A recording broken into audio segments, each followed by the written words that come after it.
Hello, Archie Dunlop here with Talking Astrology with Archie.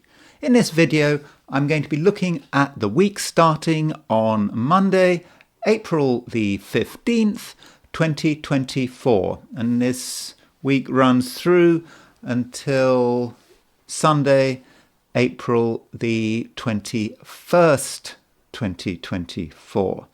So let me just go over the structure of this video.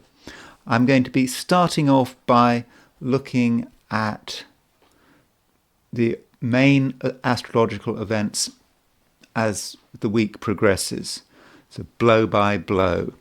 And it does seem that the most important events are actually towards the end of the week. Like on Sunday, we have Sun square Pluto, and we also have Jupiter conjunct Uranus. Jupiter conjunct Uranus is a fairly major aspect, doesn't happen too often, and this is an aspect I'm going to look at in detail.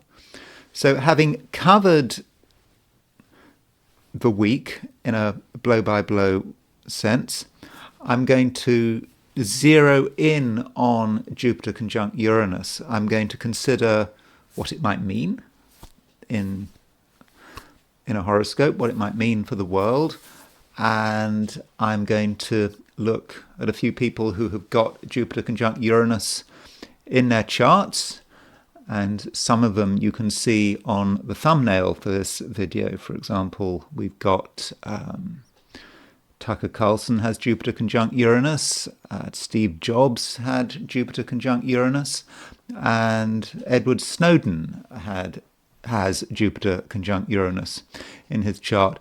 Now I've got a couple of B-52s up there, and that's a reminder that when Nixon ordered the bombing of Cambodia at the beginning of 1969, I think in March 1969, there was a conjunction between Jupiter conjunct Uranus, and so I'm briefly going to have a look at the bombing of Cambodia and what was going on in Nixon's chart when he gave the order.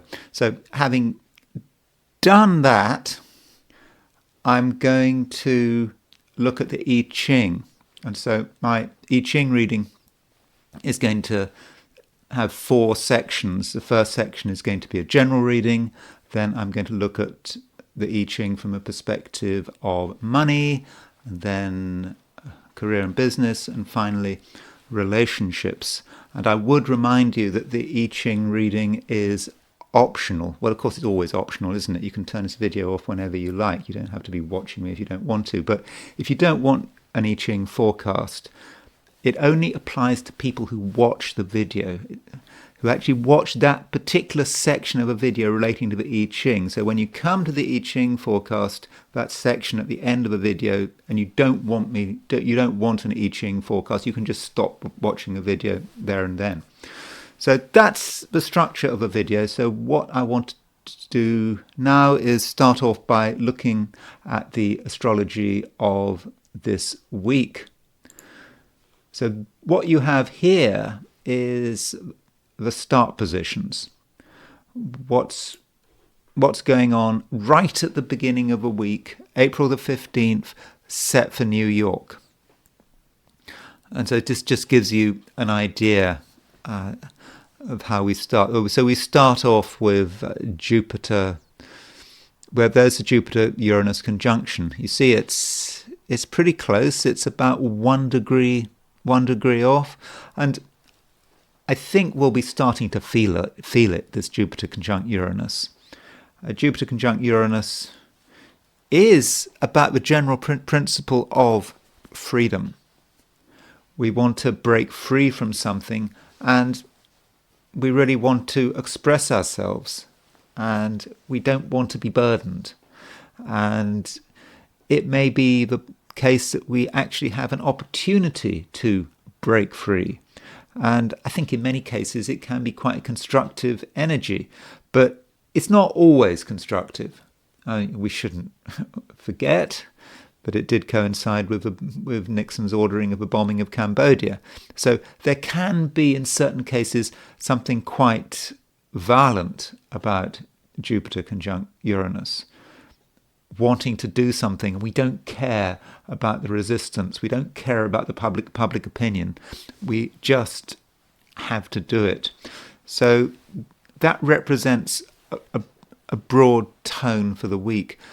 Also at the beginning of a week, from a heliocentric perspective, you can't see it on this chart, is the fact that Mars is square Uranus. Now it's interesting that from a geocentric perspective, Mars is moving towards a sextile of Uranus, which sounds like quite a gentle energy, doesn't it?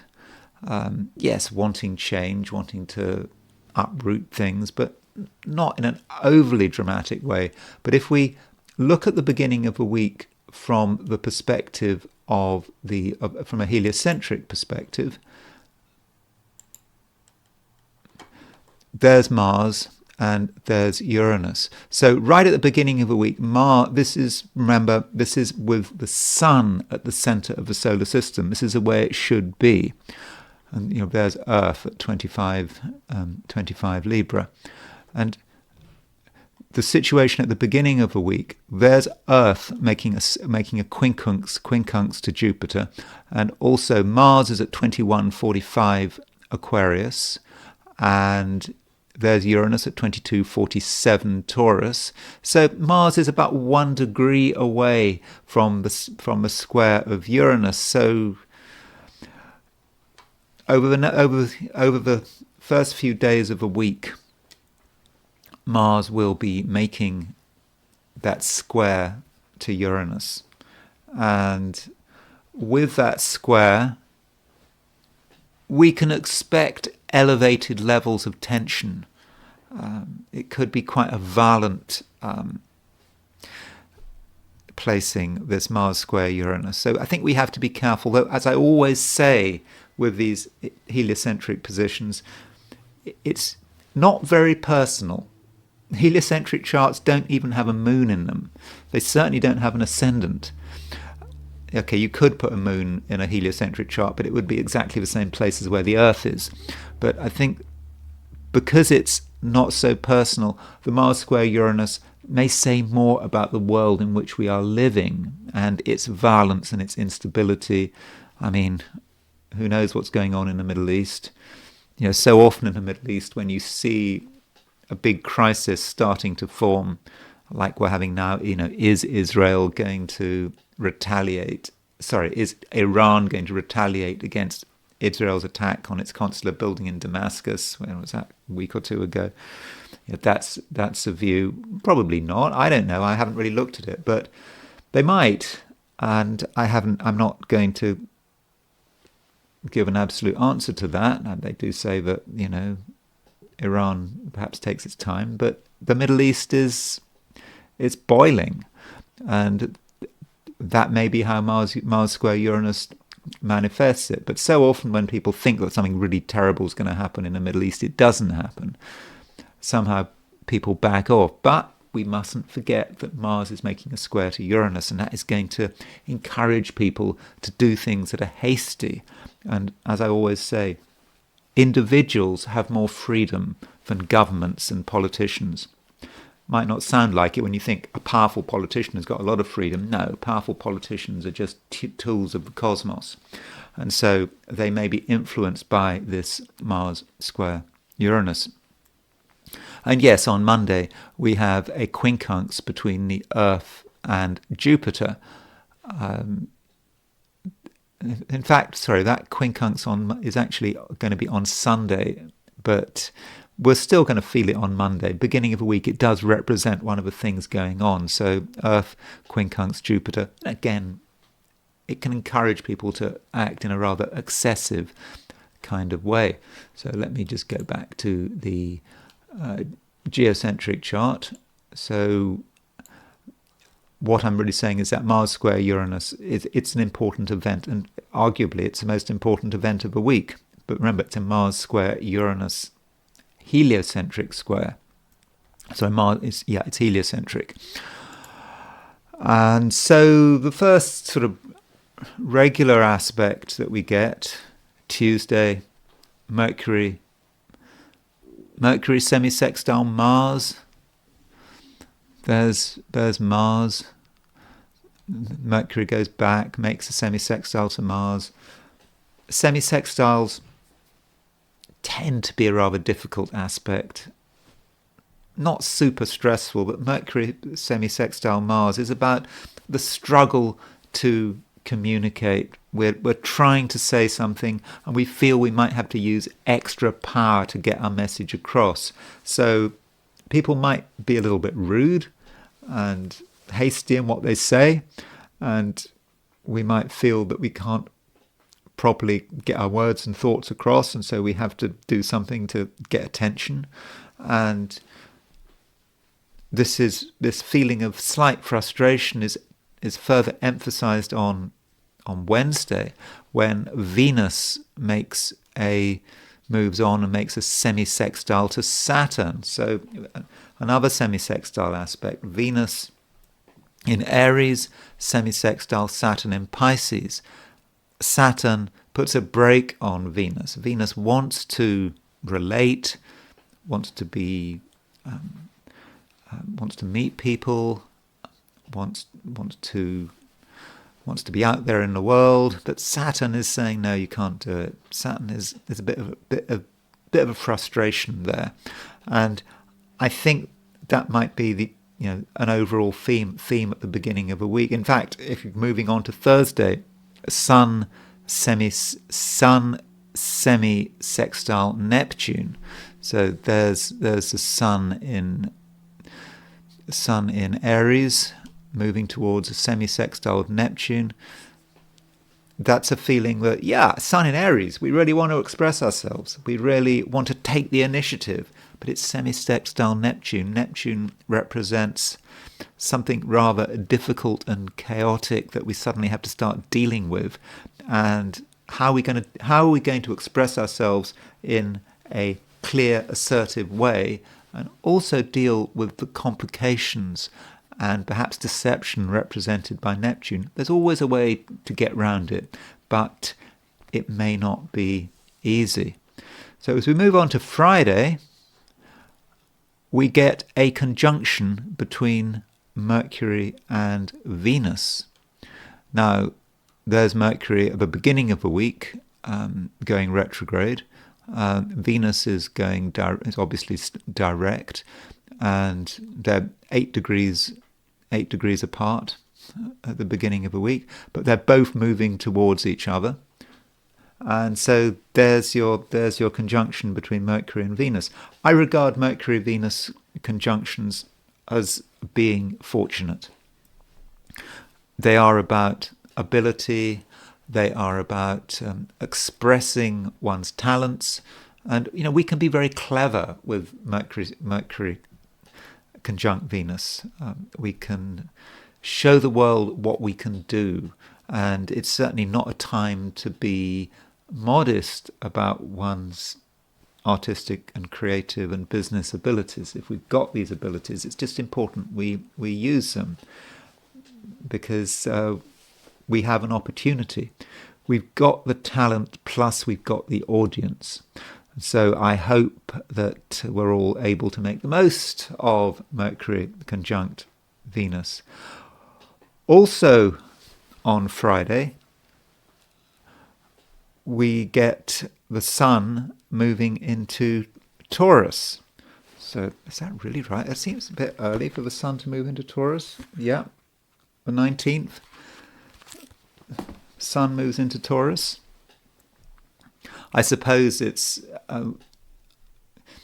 like you never quite know when the Sun moves into Taurus. Like, Hitler was born on April the 20th, and so very often people are absolutely sure that Hitler was an Aries, but absolutely convinced that Hitler was an Aries. No, Hitler was, of course, definitely a Taurus. He was born right at the beginning of Taurus. So this week, the 19th is when the Sun moves into Taurus. I should probably tell you exactly when it moves into Taurus if you're interested. The Sun moves into Taurus on the Sun moves into Taurus at 3 in the afternoon on Friday, London time. So 3 in the afternoon, that would be 10 in the morning in New York, or 7 in the morning on Friday on the East Coast, on the West Coast. So that's an important thing, the Sun moving into Taurus. So that means that this Aries energy that's been building up starts to break up. Things become more settled, more stable, and people may not be quite so assertive, perhaps, but they are going to be more stubborn with the Sun moving into Taurus. So I think that is something that we have to be aware of. And indeed, as the weekend progresses, they may become even more stubborn, because on Sunday, the Sun makes a square to Pluto. Though I should say also on Friday. In fact, Friday there's quite a lot going on. Friday the 19th, we've just got the Mercury conjunct Venus. We've got the Sun moving into Taurus. We've also got Mars sextile Jupiter and Mars sextile Uranus. So in other words, Mars is sextiling the Jupiter-Uranus conjunction. So, okay, that is a slightly different energy from Sun in Taurus, but many of us are going to really want to claim our freedom on Friday, and generally at the end of a week, because at the end of a week right at the end of a week, we have that Jupiter conjunct Uranus. That is a real feeling of wanting to be free. And perhaps wanting to be free in quite a selfish and stubborn kind of way. There's a sort of contradiction there. Jupiter and Taurus can be quite stubborn. And so you put Uranus in Taurus there as well. So I want my freedom, and I'm not going to compromise on wanting my freedom, and I'm going to want my freedom in my own way. Though a reminder that Reinhold Ebertin describes the Jupiter-Uranus pair as the thank the Lord combination. And that might be about a relief, feeling that something that was really bugging us, was bothering us, is finally we get a sense of relief. It's not as bad as it looked. There's a sigh of relief. That may be another manifestation of Jupiter conjunct Uranus. Also, Sun is square Pluto, and that could be a big deal.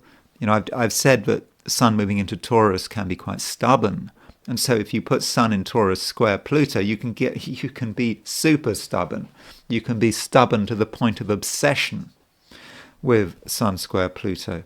Oh, by the way, I've got Sun square Pluto in my chart. What have I got? I've got Sun in Gemini square Pluto in Virgo. So I don't know. It's something I have. So if you've got Sun square Pluto, don't take it personally if I'm being a little questioning about how useful Sun square Pluto is. I mean, Sun square Pluto can be very into power. Power is very important if you've got Sun square Pluto.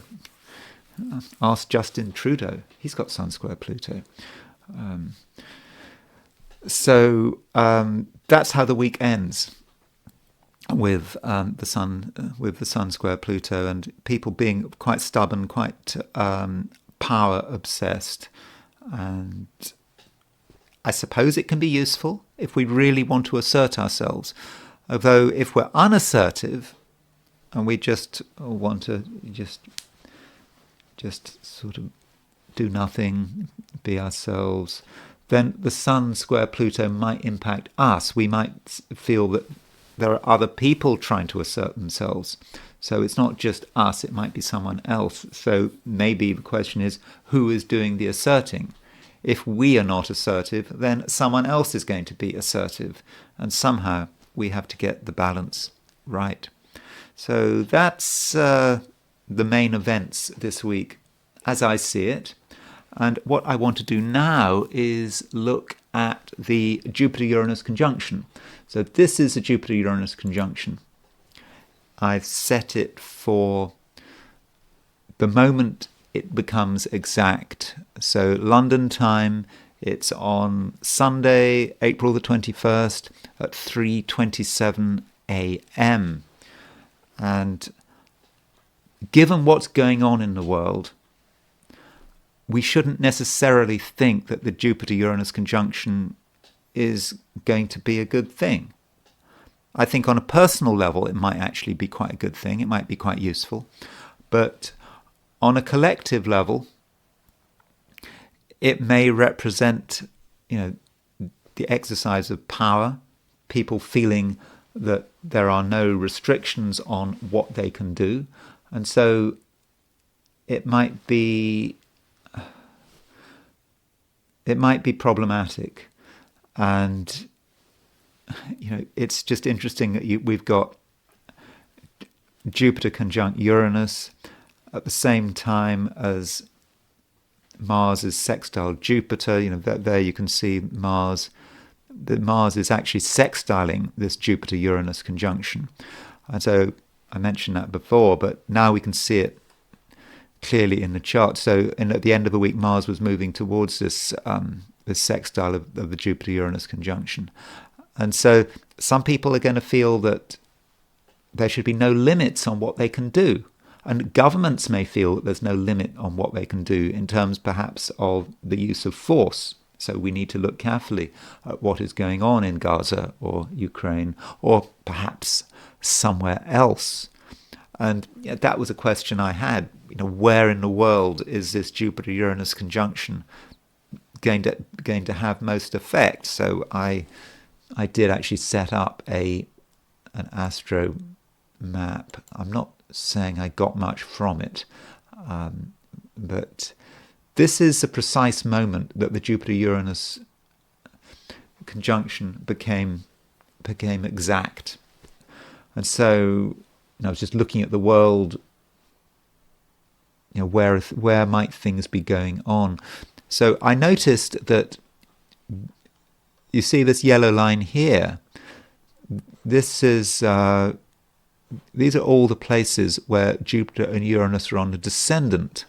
So you can see that Jupiter-Uranus goes through Mexico, goes through Texas, and goes through, the Midwest and the lakes. I don't know what's happening in Texas. I suppose if you're in Texas, Jupiter conjunct Uranus, people in Texas are going to be very keen to express their freedom. Aren't the Texans supposed to be freedom-loving? They don't like the federal government getting in their way. Perhaps. I don't know a great deal about Texas. But what about Mexico? You can see something going on in Mexico. I don't know anything about Mexico. The president is Obrador, isn't he? And Obrador, he's quite a strong president, isn't he? He likes to stand up for Mexico's interests. Mexico has just had an argument with Ecuador, hasn't it? Because Ecuador went and stormed. There was an Ecuadorian former president who had sought asylum in the Mexican embassy in Quito, and the Ecuadorian government stormed the embassy and arrested the former president. That did not please the Mexicans at all. I don't know whether that's relevant. Well, in fact, here's Ecuador. There's, I'm absolutely not an expert on Ecuador. I remember when I was at university, I did a course in Latin American economic history, and I got a D in it. That was really bad. I mean, that was considered to be a pass, but a D was not good. So, Latin America, you have to be careful what I say about Latin America. I've actually taken an exam on Latin American economic history and done badly in it. So don't take my word for it on subjects relating to Latin America. But if you set the Saturn-Uranus conjunction for Quito, you will see that Saturn is exactly on the IC in the Ecuadorian capital. And you set it for Mexico City. Well, I will in a moment set a chart for Mexico City to see what we can find. These are all the places with Jupiter-Uranus conjunction on the IC. I mean, it goes through the very tip of Africa. I suppose it goes through Iceland. Doesn't Iceland have volcano problems? So maybe the Jupiter-Uranus opposition could affect that volcano in Iceland. That is a possibility. What else? These are all the places where Jupiter and Uranus is on the ascendant. So we can see it goes through Western Pakistan, goes through Iran, Kazakhstan. I think that's Kazakhstan. And it goes through Russia. It doesn't really touch any of the places involved in the conflict in Ukraine. So I don't know. Maybe there's nothing that really comes to mind. There you can actually find this theoretical place which would be I don't know, somewhere in northern Iran where Pluto's on the midheaven and Jupiter Uranus are on the ascendant. So maybe. But that's the picture. I've chosen a few places. Look, these are all the places where Jupiter and Uranus are conjunct the midheaven, and mainly it's the Pacific Ocean. So perhaps that's not going to really mean much. I don't know what can happen in the far east of Russia. I suppose something can happen. But the place that perhaps comes to mind is Mexico City. And what I'm going to do is show you the chart of the Jupiter-Uranus conjunction set for Mexico City. So this has set for Mexico City, 22 Scorpio rising. We've got the Jupiter-Uranus conjunction at 2150 Taurus, and we've got the descendant at 2254 Taurus. So Jupiter-Uranus is prominent for Mexico City, and so there's a possibility that something is going on in Mexico, that someone wants to express their freedom in Mexico. Maybe there's going to be more demonstrations in Mexico, or maybe something to do with the Mexican government wanting to take action in some areas, feeling that it has the right and the obligation to do so. But I must emphasize that astrocartography, it looks impressive. It's nice to have all these maps up there, but it can be a bit disappointing. And in fact, to tell you about astrocartography, one of my first experiences of astrocartography was advising someone where to fly to. They wanted to visit America. And I think they had a choice of flying to Houston or flying to Dallas. And this was the 1980s, so this was at the very beginning of my astrological career, and so I have an excuse here. And they asked me which city they should fly to, and I used astrocartography, and I can't remember which one. I said Dallas or Houston or whatever. So they flew, on my advice, they flew to the city that looked best from an astrocartography point of view, and they flew there, and they didn't get past customs. They were deported. You know how it is with American customs. I think was that the time. Was that the time when you had ESTA? I don't know when when you didn't need a visa. I don't know the details. It wasn't that they'd done anything wrong. Customs didn't like the look of them, and they got deported. And so after that, I'm a bit wary of using astrocartography. But I must say, it was the 80s. I just started doing astrology, so I do have an excuse. But after that, I've always been a little bit wary of using that particular technique. Okay, so as far as a few people who may be influenced by this Jupiter-Uranus conjunction, well, the obvious person is, of course, Donald Trump. Here is Donald Trump's chart, born on June 14th, 1946, and his midheaven, if we've got his time of birth right, is at 2422 Taurus. And the Jupiter conjunct Uranus is 2 degrees off his midheaven. But this is a reminder that Jupiter and Uranus are going to be hitting his midheaven very soon. And on the surface, you certainly think that this is really good. I think that remembering in particular that the Jupiter-Uranus conjunction is about having a great sense of relief, a feeling that nothing can restrain you. And I would guess that this is what Donald is going to think.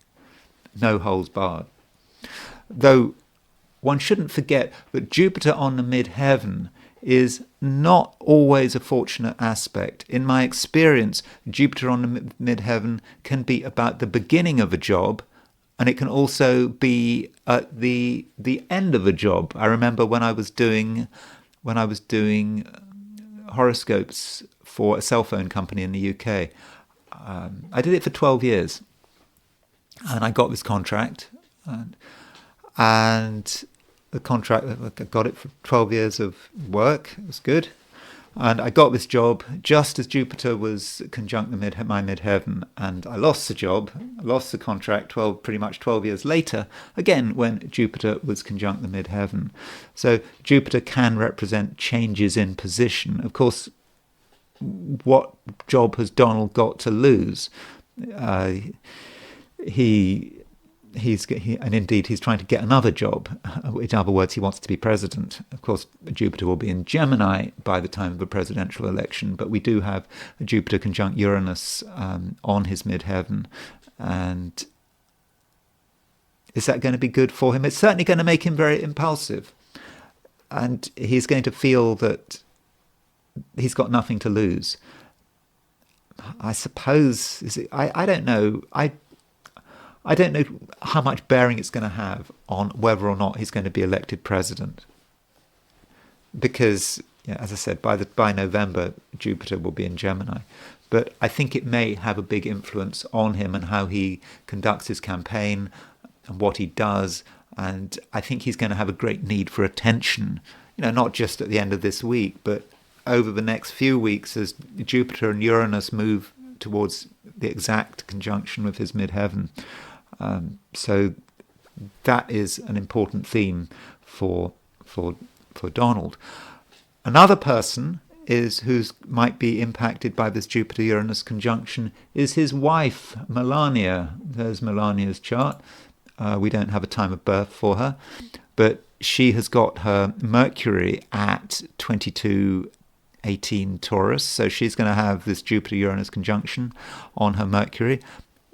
We'll never know, I don't think, how she feels about having Jupiter-Uranus on her Mercury, because she's quite a private person. We don't know about what's happening in Melania's life on a day-to-day level, but I would guess that she's going to find it relatively easy to express herself. She's going to want freedom. She's going to express a need for freedom. I think we've had suggestions of this in the past, that she likes to do her own thing, and I think with Jupiter conjunct Uranus, she's really going to want to express this, and it'd be interesting to see what she says to her husband and other people around her. She's certainly going to, I think, be freer from usual in terms of what she says. Someone else is Nancy Pelosi. I haven't set up. Yeah, there's Nancy Pelosi's chart. So Nancy Pelosi, she has got her midheaven at 2225 Taurus. A reminder that Nancy Pelosi's angles, her ascendant in the midheaven, are pretty much in the same place as Donald Trump's ascendant in midheaven. So maybe they can't stand each other for a reason. Maybe there's some sort of similarity there. You've got these two people, both with Regulus rising, very late Leo, having a strong opinion of themselves, and both of them have got Jupiter and Uranus crossing their midheaven. And with Nancy Pelosi, it's much stronger, because her midheaven is exactly where Jupiter and Uranus are going to be. Plus, Nancy Pelosi has got her Venus at 20 20 Taurus, and so it is really hitting her. So watch Nancy Pelosi at the end of the week into next week. What is she doing? What is she saying? She's probably going to be more strident than usual. Though we shouldn't forget, as I just said, Jupiter conjunct midheaven can coincide with the loss of a job. Maybe she's going to find some way of freeing herself from something. But we do have to watch Nancy Pelosi. One thing before I forget with Nancy Pelosi is that, just a note for the future, Nancy Pelosi's Mars is at 26 degrees 3 Taurus. So Jupiter and Uranus are moving towards that Mars. Now, July the 15th, there is a Mars conjunct. Mars is conjunct Saturn. Sorry, July the 15th. Mars is conjunct Uranus at 26 something Taurus. And that is a dead on Nancy Pelosi's Mars. So Nancy Pelosi has to watch out in July with that conjunction to her Mars. She has to make sure her security is in good order, and she has to make sure she's really careful. She doesn't do anything that might, she doesn't want to have an accident.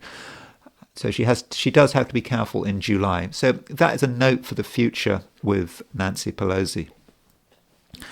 Someone else who might be influenced by this is Rishi Sunak, the beleaguered British Prime Minister, and he's got Sun opposition Uranus in his chart, Mercury conjunct the Sun, opposition Uranus. So it's all there, and Jupiter-Uranus is going to be hitting this opposition that Rishi Sunak has. I mean, maybe if he had any sense, he'd just step down. But there could be things going on in Rishi Sunak's political life that we need to know about. I mean, he could suddenly announce that he steps down. That would fit the symbolism. Or he might feel he has to do something dramatic in order to change things politically, because as it stands, he is completely doomed. He's considered to be a pretty bad prime minister, and he's losing the plot, and it seems inevitable that Labour is going to win the next election. So what can he do? How can he take advantage of Jupiter conjunct Uranus? He could resign. He could come up with a policy which no one was expecting. I mean, I don't know what's the big thing. I think there is certain pressure for Britain to leave the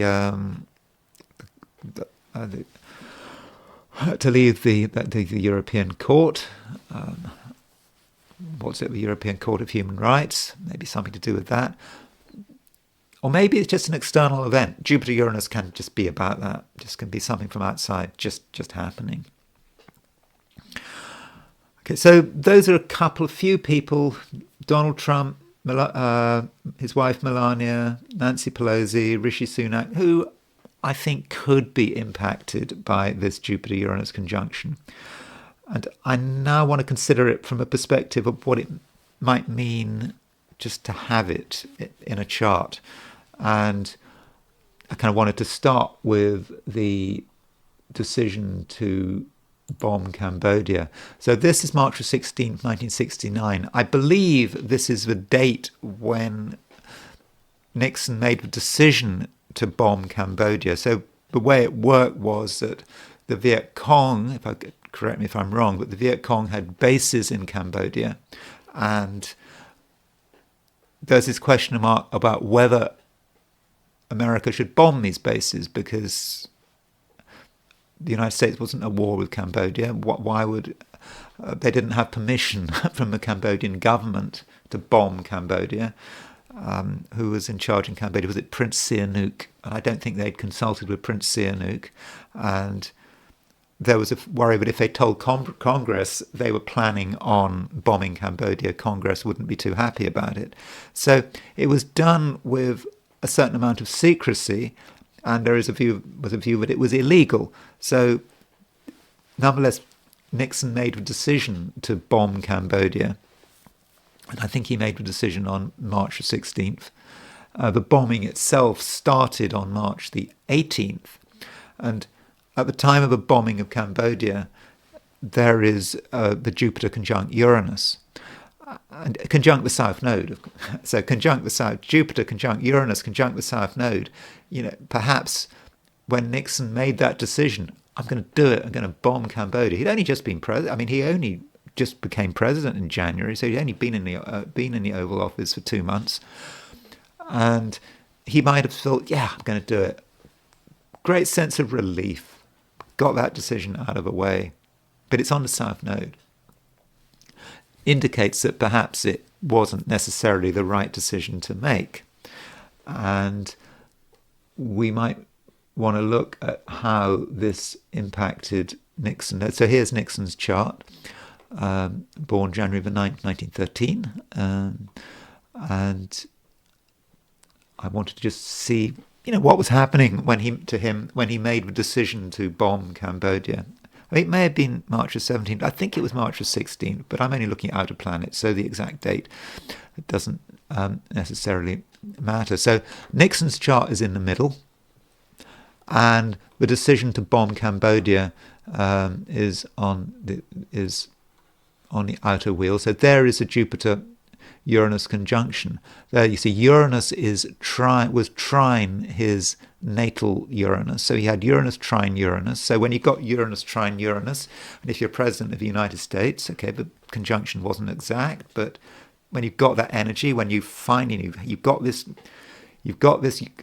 trine to your Uranus coming up, you don't have much power, and then suddenly, January 1969, suddenly you're in the White House and you've got Jupiter trine Uranus. How do you revel in having Jupiter trine Uranus? Well, you might want to bomb Cambodia, so that would kind of fit.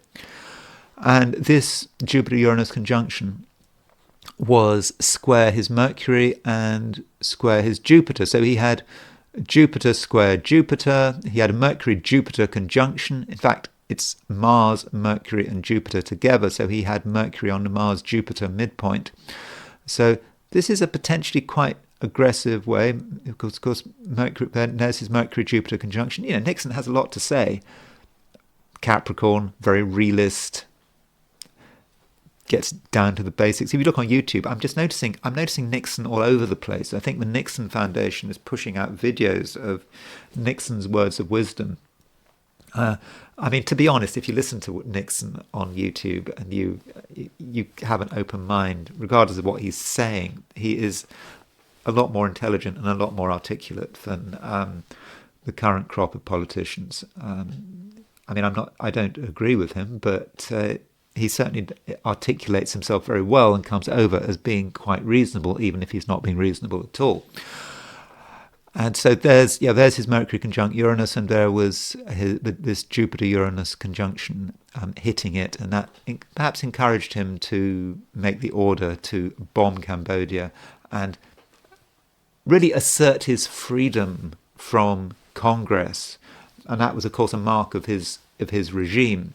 The White House had a lot of power, and Congress did get sidelined, and perhaps that Jupiter conjunct Uranus really set it all up. Let's look at another event where we had Jupiter conjunct Uranus. So a couple of, in some ways, tragic events that coincided with Jupiter conjunct Uranus, and one was the Arab Spring. So the Arab Spring started on January the 4th, 2011, and this is where you had this storm of protest across the Arab world at dictators like Saddam Hussein, Assad, Gaddafi, spread around the Arab world, and it was fueled by America, the United States. Of course, the Arab Spring in the end was a complete disaster, really. It didn't make anything better, just made things worse, except perhaps in Tunisia. I mean, Tunisia is, as I understand it, is the most far and away the most democratic country in the Arab world. And the Arab Spring did start in Tunisia. And this is the chart for the moment it started. And look at Jupiter conjunct Uranus. Jupiter is exactly 2702 Pisces. Now, it started because there was a vendor who was trying to make a living, and he was being held up, prevented from doing anything by the authorities. He felt a state of absolute powerlessness. He didn't have money. He was trying to sell his goods. The police were confiscating his goods, and he had this incredible sense of frustration, and in the end he set himself on fire. And so this self-immolation coincided with Jupiter conjunct Uranus, and that was his expression of, he was expressing his freedom in the only way he knew how, or at least he believed at the time that was all he could do. And that started the Arab Spring. And so that is certainly a manifestation of Jupiter conjunct Uranus, wanting your freedom, doing whatever it takes to get your freedom. And of course, in this sense, I suppose he found his freedom through his own death, but he launched the Arab Spring, where millions of people all over the Arab world were just sick of dictatorship. And then, of course, their protests got manipulated and used by the United States, and in the end the Arab Spring was a complete waste of time, except in Tunisia. Tunisia, for all its problems, is, as I understand it, is a democracy, and it's a better place, I believe, than it was in 2011. But I don't know. I've never been to Tunisia. Another self-immolation that took place at the time of the Jupiter-Uranus conjunction was the self-immolation of Jan Palach in Prague. I mean, I've talked about his chart a couple of times. So Jan Palach was a student who had just seen the year before you had the Prague Spring in 1968. He'd seen democracy and freedom in Czechoslovakia, and then the Russians and their Warsaw Pact, the Soviet Union and their Warsaw Pact allies came in and crushed the Prague Spring. And then the next year, beginning of next year, Jan Palach was so upset about it that he set himself on fire and died. That's his chart of his self-immolation. So January the 16th, 1969. So you can see there was a Jupiter-Uranus conjunction. And if we look at the chart of his self-immolation, so Jan Palach, Jan Palach's chart is in the center, and that's his Jupiter-Uranus conjunction. I'm not saying that it fits exactly. It was sort of square his Venus, but he was someone who responded to the Jupiter-Uranus conjunction. Okay, he had Mars at the time, was sort of conjunct his moon, but that might be a way he somehow, for some reason, picked up on it. So Jupiter-Uranus conjunctions can be about wanting freedom so much, but if one can't get one's freedom, one has no choice one might feel one has no choice to do something really dramatic to effectively commit suicide. Some people with Jupiter-Uranus conjunctions would be Steve Jobs. Steve Jobs had a Jupiter-Uranus conjunction. Not a particularly close Jupiter-Uranus conjunction. I don't know a great deal about Jupiter-Uranus. He has Jupiter-Uranus opposition Venus. That may say something about his aesthetics. He in some way wanted to free himself from something.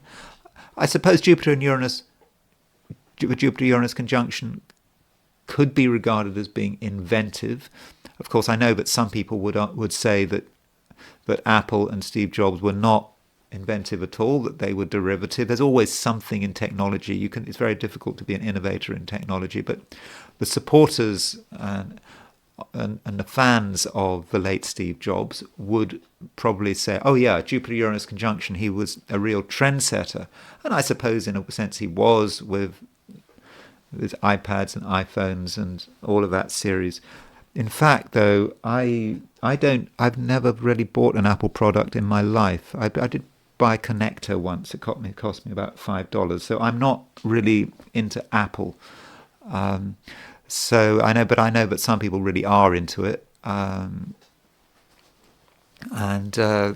they would look at that Jupiter-Uranus conjunction and see him as the inventor. Then another person would be Edward Snowden. So Edward Snowden was someone who was working in some security company, or I think in the US, in Hawaii, and he saw stuff about surveillance and how government was behaving, and he did not react well to it. He started becoming a whistleblower. And there's Jupiter-Uranus in Sagittarius. Sagittarius can be a very principled sign. It has strong principles, a strong sense of right and wrong. And so here's someone with Jupiter conjunct Uranus who reflects the principles of that conjunction. And he had to do something to express himself, to break free from the system. And I suppose in his view, helping other people break free. And so that's why he fled the United States, and I think he went to Hong Kong, and then of course now he's in Russia. I think he's a Russian citizen now, actually. And he has Jupiter-Uranus conjunction. I don't know what kind of freedom he has in Russia, but that's where he is right now. William Burroughs, the writer, I talked about him pretty recently. So William Burroughs, author of Naked Lunch and Junkie, considered to be one of America's greatest writers. He had a Jupiter-Uranus conjunction in Aquarius. I'm really just pointing it out. I'm not going to analyze it, but perhaps Jupiter-Uranus conjunction in Aquarius can maybe allow you to think outside the box. And I mean, he certainly appreciated his freedom. You know, he was given, I think, after he graduated from Harvard, he was given, his family gave him $200 a month. And he was really happy, obviously, to get that $200 a month because that gave him freedom. And he didn't have to get a job. And so that's his Jupiter-Uranus, and that gave him the freedom to write and do something unique and special. And I think we're moving to the last one. Last one to look at is Tucker Carlson. Tucker Carlson, born May the 16th, 1969. So he was born just a couple of months after the bombing of Cambodia. And his Jupiter-Uranus conjunction is quite wide, and it's dissociate. So his Jupiter-Uranus, he's got Jupiter at 2610 Virgo and Uranus at 0 Libra. So there is a Jupiter-Uranus conjunction there, but it just doesn't. You don't see it straight away. It may be slightly weakened by the fact that Uranus is in a different sign from Jupiter. On the other hand, he's got the North Node conjunct the Jupiter-Uranus midpoint. So that does strengthen it and brings it in line. And North Node is about his associations and might also be about his destiny. So if you've got the North Node conjunct the Jupiter-Uranus midpoint, well, in fact, the North Node is opposition his Jupiter-Uranus midpoint. So perhaps with South Node conjunct Jupiter-Uranus midpoint, you could say, well, sometimes he can be a little over the top in expressing his freedom. He just can't help himself. He perhaps is a loose cannon, and it may not be entirely right for his particular destiny. Maybe it's about him being not sufficiently considered in what he says. I mean, that is one view. But he certainly values his freedom, regardless of whether it's the right thing to do or the wrong thing to do. And, I suppose we saw that with him breaking from Fox. He wanted to say what he wanted to say. And that Jupiter-Uranus conjunction, he wants to associate with whoever he wants to associate with. And I think that is a good point, because from a German perspective, the nodal axis is about associations. The schools, the German, Reinhold Ebertin and the Witter-Uranian school, they do see the North Node as being about association. So if he's got associations, if he's got the North Node conjunct, the South Node, the nodal axis indeed conjunct his Jupiter-Uranus conjunction, then he wants to associate with whoever he likes. And I suppose you can see that. He interviews a wide variety of people, and he wasn't going to be held back by Russophobia. He was quite happy to interview Vladimir Putin and interview anyone else who wants to be interviewed. Well, because he's going to want to interview them as well. But he's not restrained by mainstream conventions, and that might be how his South Node on the Jupiter-Uranus conjunction is working.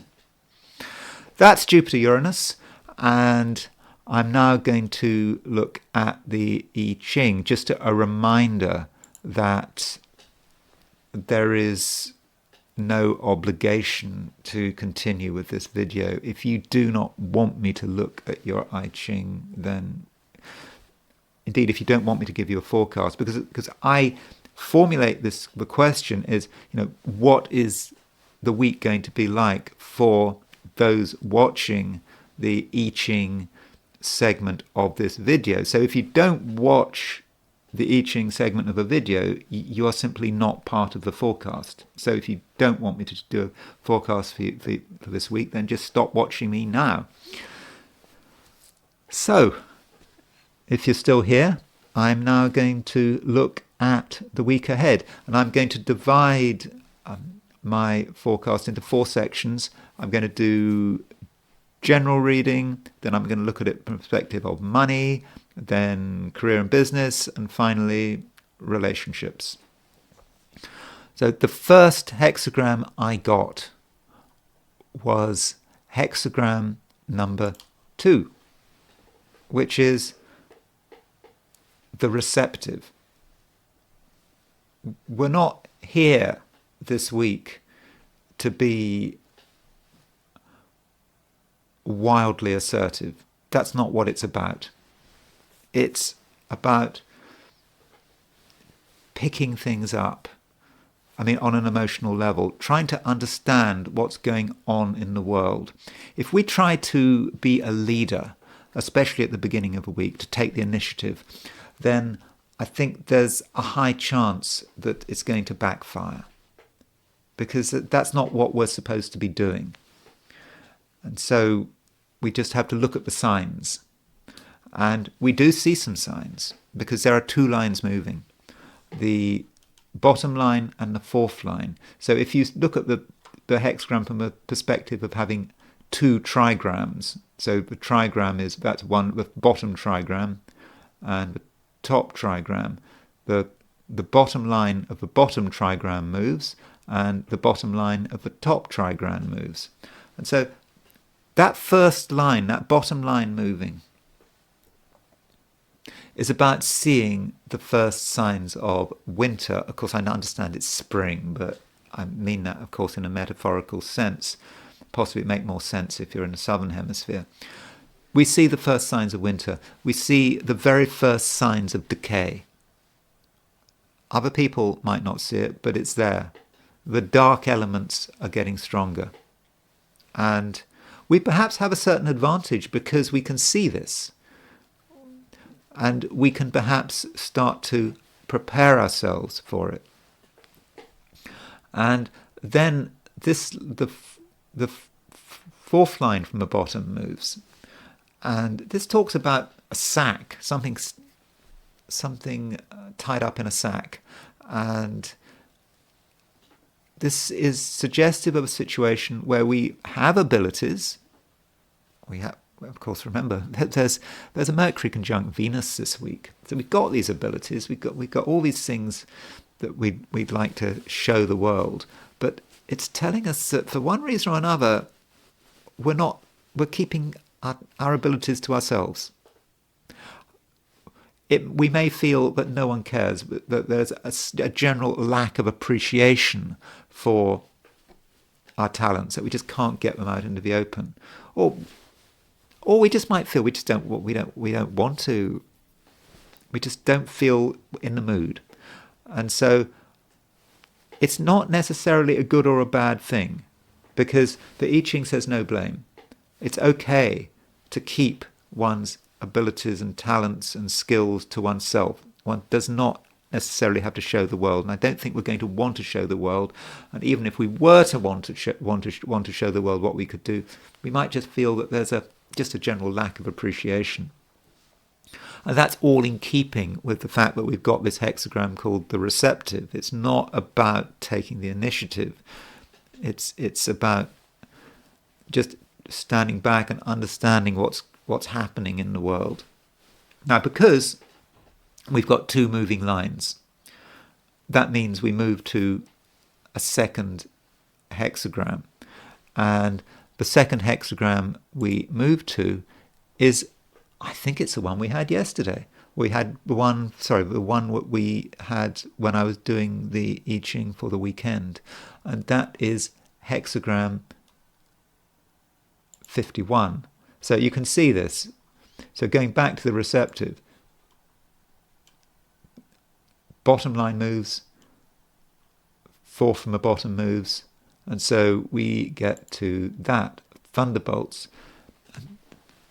This indicates a very big change. Sometime in the week, I think, the situation, I don't know whether it reverses, but there's an event. Events happen which change everything, and our first impulse is maybe to panic a bit, saying we haven't prepared for this, and it might feel that it's really disastrous, but it's not.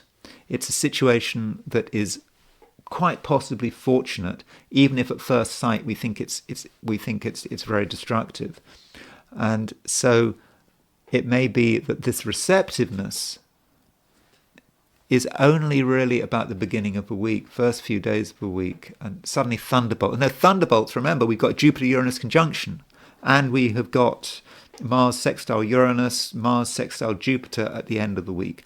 And maybe this is what the thunderbolts is all about. And so in this sense, I think that I Ching is really mirroring what's happening with the astrology, although the I Ching and the astrology are, of course, completely independent and separate. So sudden change, a change which seems very distressing, but when we actually analyze it, when we actually experience it, it's not so bad, and it actually may be quite fortunate. So that's the general picture. And I now want to consider the financial situation, looking at the I Ching from a monetary perspective.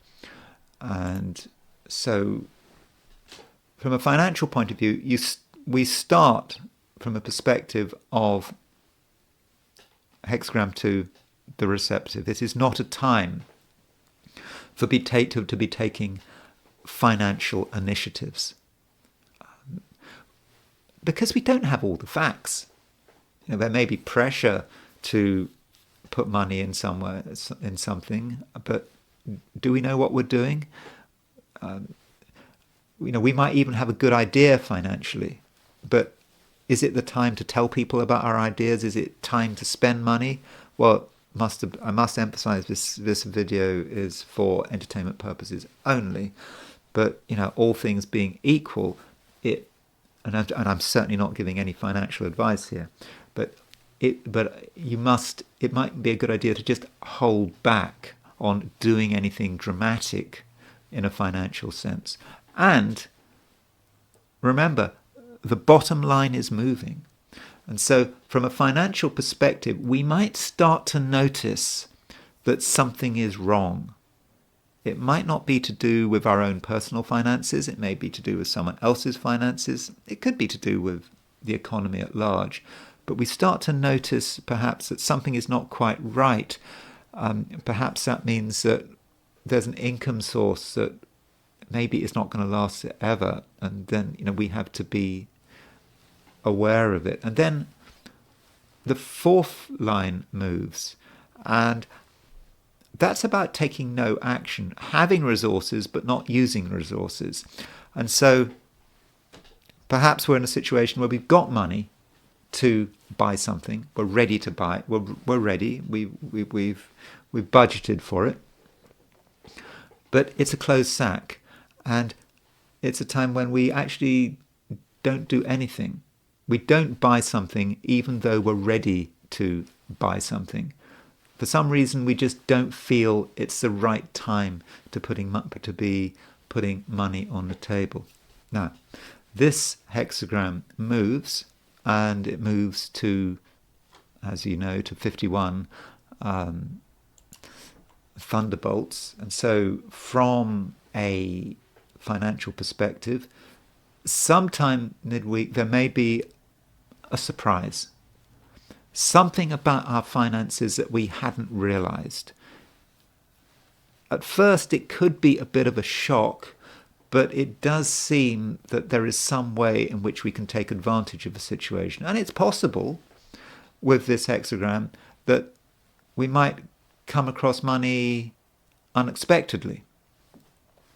That's one possibility. Or there's just a financial change that seems disturbing, but when we actually analyze the financial change, it's actually not as bad as it looks, and it may actually be to our benefit.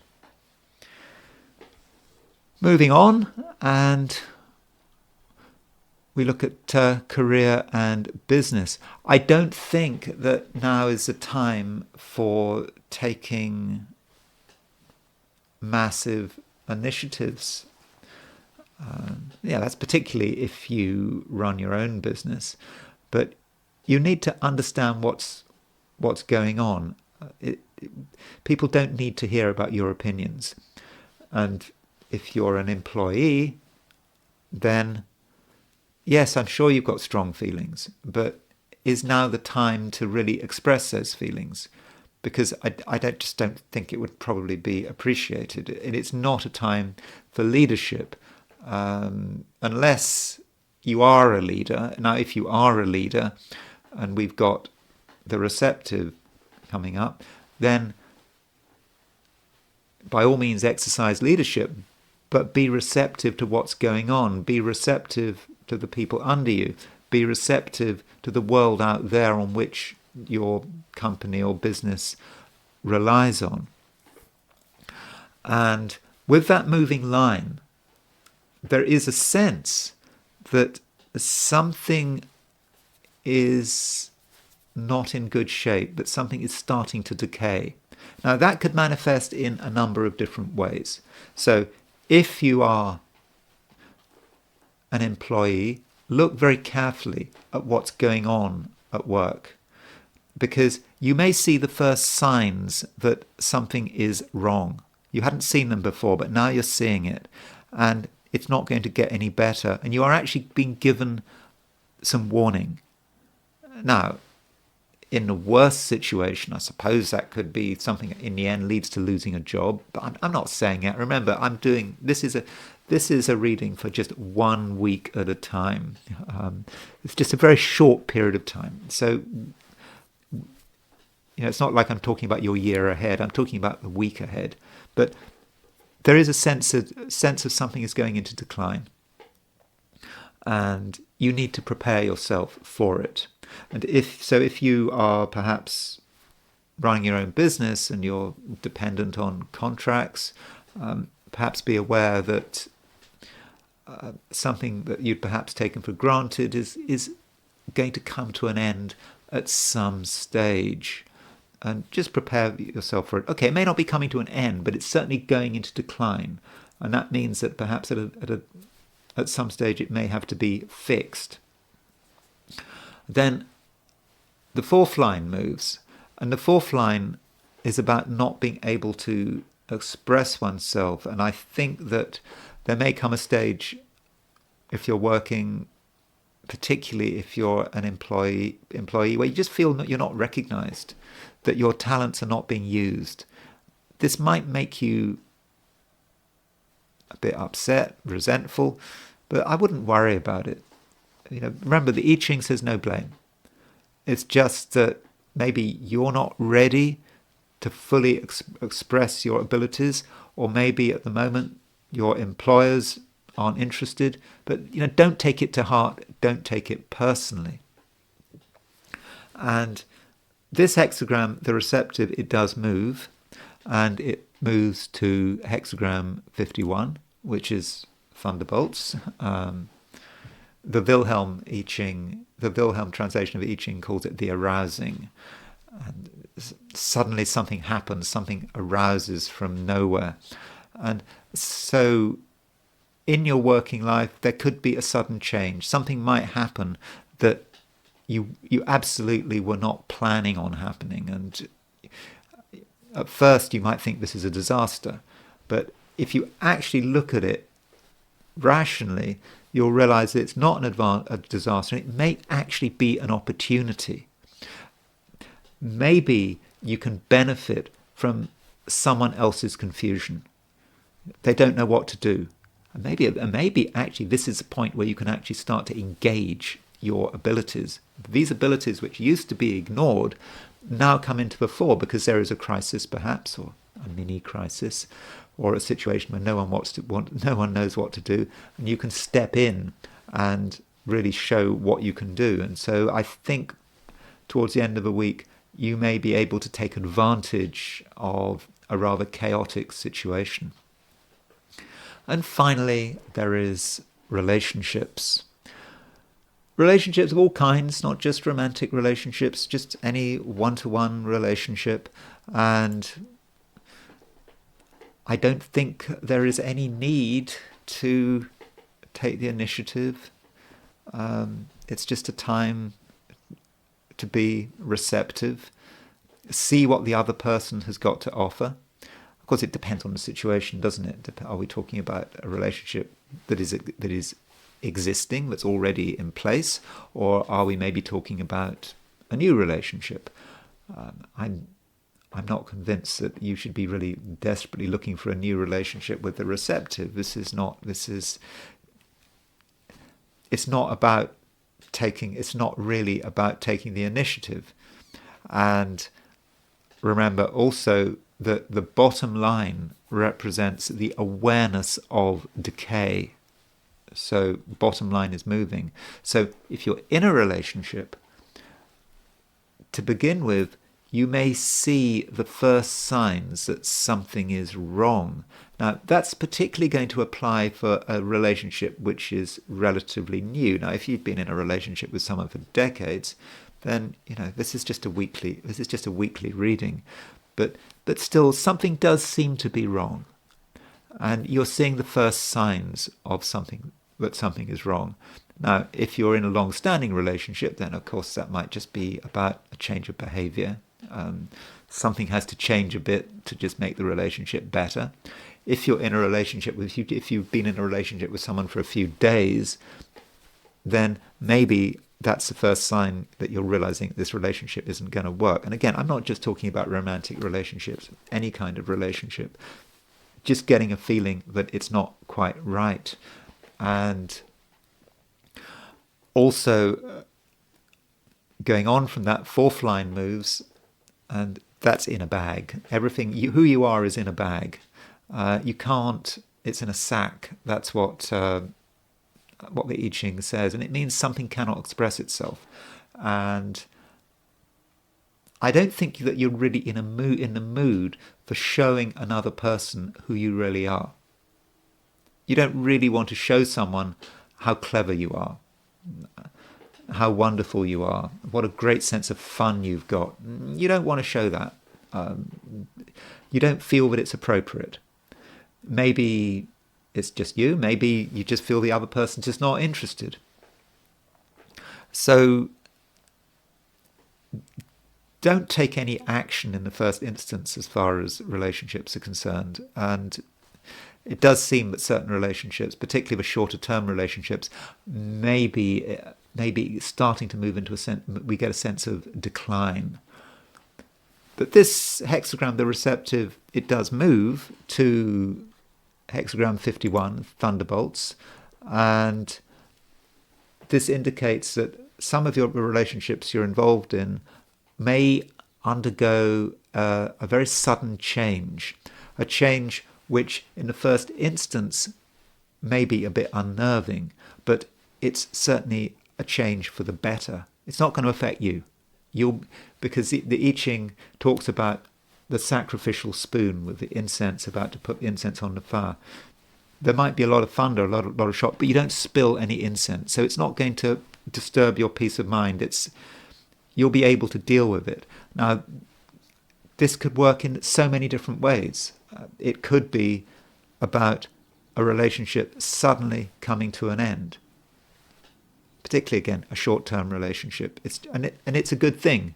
Or it could be about a new relationship. Suddenly, out of nowhere, there's a sense of shock that a relationship is moving in a new direction. So whatever relationship you're in, with thunderbolts, you should expect a sudden change, and in certain cases it could be an increase of the pace. A relationship may suddenly get a lot closer.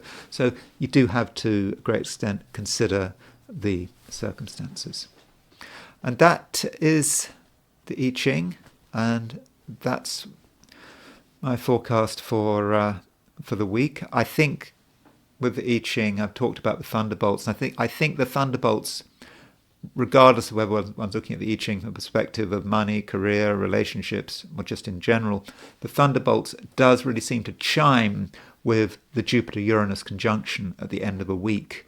And perhaps that's how we need to see the Jupiter-Uranus conjunction, as being similar to thunderbolts. It's about having some kind of shock. But it's a shock we can deal with, because the sacrificial spoon does not spill the incense. So that's my view on this week. I hope you found what I said of some use. If you enjoyed the video, I would be grateful if you were to indicate that you liked it by pressing the like button. If you're not subscribed, I would of course be very grateful if you were to subscribe. And if you want to buy me a coffee, there is a link in the description. So thank you very much for listening, and I will talk to you again very soon.